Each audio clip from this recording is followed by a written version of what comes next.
ሊሊ ተረጋግዕሞ ተረጋግዒ ተረዳድኡ ንምንታይ ለይ ትረጋግዒ ስዋዲ ክረጋጋዕ ተኾይነስ ንስኸ ካብ ቅድመይ ዘወር ተብልኺ እዩ ንስኹም ካብ ቅድመይ ዘወር ተብልኩም ክረጋጋዕ እየ ካብ ቅድመይ ዘወር በሊ መምሰለይቲ ኣይትኾኒ ሰላም ሰላም ሰላም ናይ ቻናለይ ተኸታተልቲ ከመይ ኣለኹም ደህና ዲኹም ኣነ ሰላም ኣምላኽ ይመስገን በብናኹም ሰላምኩም ብዙሕ ትርፍ ይበለለይ እናበልኩም እምበኣር ቻናለይ ሓደሽቲ ዝኾንኩም ላይክ ሰብስክራይብ ብምግባር ቤተሰብ ሁኑ ቤተሰብ ድማ ብልሙድ ላይክን ሓናፂ ርኢቶኹም ኣብ ኮሜንት ብምቕማጥ መበረታዕኹም ኣይፈለየኒ ማለት እዩ ቤተሰብ ስለትገብሩለይ መበረታዕ ድማ ካብ ልቢ ይቐኒለይ እናበልኩ እና ሎማዓንቲ ማለት እዩ ኣምስትር ኣለኹሞም ሊላ ኣሌክስ እና ወይኔ ሕዘ መፅአ ኣለኹ ማለት እዩ እንግዲህ ድራማው እንደቀጠለ ነው ይልሃልና ድራማው እንደቀጠለ ነው ቤተሰብ ያው ሊሊን አሌክስ አምልቆ ጸረቶ አሌክስ ድማ ንወይኒ ሕዝዋ ሐምል መፀይ ማለት ናይ ሎማዓንቲ እና ናይ አሌክስ እና ወይንስ ታሕነት ርክብ ኢነዎም ናይ ሕውነት ምሕዝነት ወይስ ናይ ፍቅሪ ምሕዝነት ልብሊና ብዘጋጣሚ ሊሊያም ተውጓዕላት ኮይኑ በቴሌግራም ካለ ነገር የውጓዕለው እዮም እና እዚስ ናይ ሕውነት ተኾነሲ ናብ ካልኦም ልኸድለው እና ኣሕዋቴና ንምንታይ መሓዝቴና ናይ ልውልስ ንምንታይዮም ንምንታይ ይሽኩዕለው ነው ኣቱላ ማለት እዩ እንግዲህ ተራዳዳው ክትይቆው ለአጸዋዓቶ ብቻ ግን ሕዝዋ መፁ ማለት እዩ ብዘጋጣሚ ያው አሌክስ ስል ጥቆሞ ቃላት ሲ ብጣዕሚ ልገር ዋላ ድራማ ይኹን ሲ ብሓቂ እቲ ቃላቱ ገለ እትልዎ መልስታት ሲ ማርያምን ግርም ይሉለካ ማለት እዩ ታይ ክትኾን ደኸ ነገር ደልክ ነብርክ ደኸ ድምፍልላይ ደልክ ከምዝ ትለኺ ፋላሊ ተኸን ፋላሊ ወይ ላው ገዛይኩም ላይ ሶያ ይደሊካ ይተኸን ፋላሊ በቃ ነገራት እንታይ አቀራውልና ራይል መሰል ቤተሰብና ከቢድ እዩ በእውነት ብጣዕሚ ከቢድ ብዘጋጣሚ ልሳሲ ሃምዚ ኮይና እዚ ነገር እዚ ከባሳጫለሁ ለያድሊ ቃላት እናገራለሁ ገለስ ታይ ስማዓለብል ንሽተይ ለመፀሉ ምዃኑ ማለት እዩ ካብኡለ ብጣዕሚ ንመውለድ ብጣዕሚ ቀርቡ እትነ ሰውነታ ሲፍልጥ ሰውነታና ፍርስርስ ብልና እና ብዙሕ ሰዓት ሃምዚ ዓይነት ቪድዮ ተለይለቁ ሃምዚ ዓይነት ቃላት ለተለይ ጥቀምሱ ተመራፂ እዩ ኖሩ ብቻ ግን ያው ምንም ግበራ ካሊ ያው ለጠቀመ ለአሞላራ አሞራላ ኢልና ካለው ማለት እዩ ግደ ጓል ሕስኻ መጽኻሲ በቃ ታገይራት ግን ምንታይ ለአትና ከያ በቃ በእውነት የጸንሐ አፋ ጸንሐ ተሓቅፎ ማለት እዩ እና ሳውን ወይንውን ኣነ ክልተኹም ብሓደ ትኾኑ ይልደሊ ኣነ ናዕለ ህይወት ለኒ ኣነ ናዕለ ህይወት ኣለኒ እና እሱ ለኣኺ ልፈቲ ለኣኺ ለፍቅር ናብ ገዛ ይመለስ ማ ናብ ገዛ ትመልሱ ለምርዳእ እውን ጽቡቕ ክኾን ኣለኹም እዩ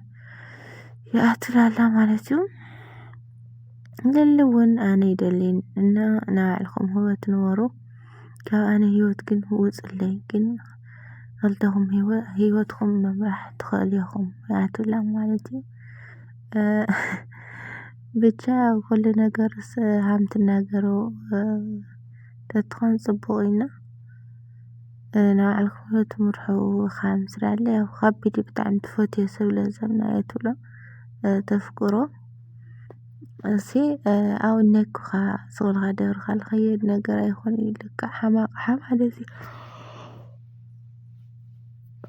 እና ቤተሰብ እንግዲህ ዋላ ደኣ እዚ ነገር ድራማ ለክኾን ክኽእል ግን ሓደ ኣብዚ ሓምሲ ሰዓት ትኾን ተሎ በተለይ ደቂ ተባዕትዮ ኣሕዋተይ ማለት እዩና ብጣዕሚ ማለት እዩ ሓና ደቂ ኣንስትዮ ብጠቕላላ ኣጥንሲ ግዜ ብጣዕሚ ልስምዐና ዋላ ንእሽተይ ነገርሲ ብጣዕሚ ኢና ንኽፋእ ኣረዶ ሃምዝሉ ልጓል ላልሓዘ ልጓል ልሓቆፈሲ ንእሽተይ ነገር ተትናግሩ እናሰብካስ ብጣዕሚ ኢና ኣእምሮና ዝንካእ ማለት እዩ። እና ኣሌክስ ተለይተኽእልካ ጽቡቕ ትናገር ትንከባኸበካ ከምዚ ብቀዳማይ ንሪአካ ነበርና ትንከባኸባ ተስፋ ንገብር ማለት እዩ። ድሕሪ ኮይኑ ለለ ዋላ እቲ ምንክብኻብ ለይከኣለካ ለይትኽእል እንተኮይንካ እውን እቲ ቃላትካ ትናገሮ ቃላት ዝጥቀሞ ቃላት ለስተባዕልካ ክኾን ተሎ ብጣዕሚ ጽቡቕ እዩ ማለት እዩ። ብእውነት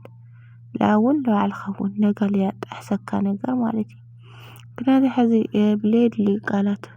ሕማቕ ቃላት ካብ መልሓስካ ዝወፅእ ቃላት ልባት ዘርሰሓዮ ተቀይምካዮሲ ነገ ምንም ዋዩኻ ለይምለስ ነገር እዩ ማለት እዩ። ብእውነት ነገ ዋዩኻ ለመንካ እውን ለይምለስ ነገር እዩ ማለት እዩ። እና እዚ ኣስተውዕልካ ተልትገብሮ ጽቡቕ እዩ በሃልቲ ከም ሓንቲ ትመልካትት ማለት እዩ። ወይኒ እውን ያው ብሓቂ ወይኒ እንድሒ ዝነገር እዚ ወይ ትስማዕምዖ ዝገበርለይ ተለይኮይኑ መቸም ሓደ ሰብ ሂወት ዝሃልዮ ሂወት እነዎ ምዃኑ እንድሕር ትፈልጥ ኮይንካስ ከምዚ ዕግርግር እናተባህለ ብሂወትሲ ናይቲ ሰብ ሂወትሲ እስኻ ብቻ ከመይ ገይርካ ኢኻ ትዋራዘይ ምናምን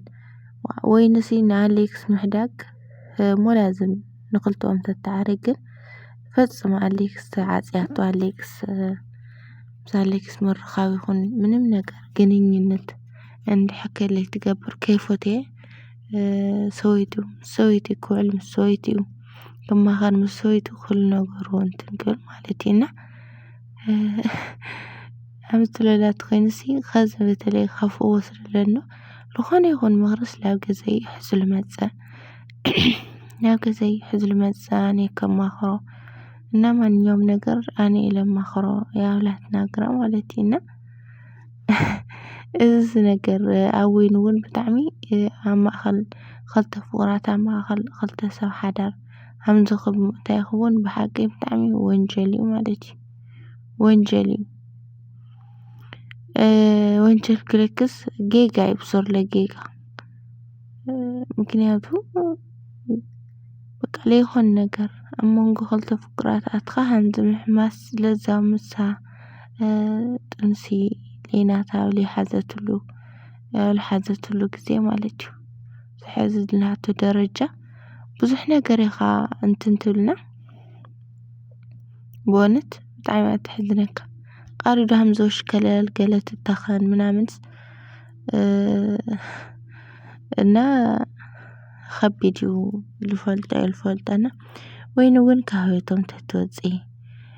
ስራሕ ገለታት ትብልዎ እውን እታ እሳ ብሂወታ እሳ ለይደለየቶ ነገር እሳ ለይኣመነትሉ ነገር ክኾን ከም ለየብሉ ክተርፍ ከም ዝንህዎ ልብል ኣነ ማለት እዩ። ከም ኣነ ሓንቲ ትመልካት ምክንያቱ ላ ቅሬታ ዝሰምዕ እንድሕር ኮይኑ ግዴታ ይኮነ እቲ ስራሕ ክስራሕ ማለት እዩ። እነሱ ድማ ስርሐይ ሓድጊ ተኽትላም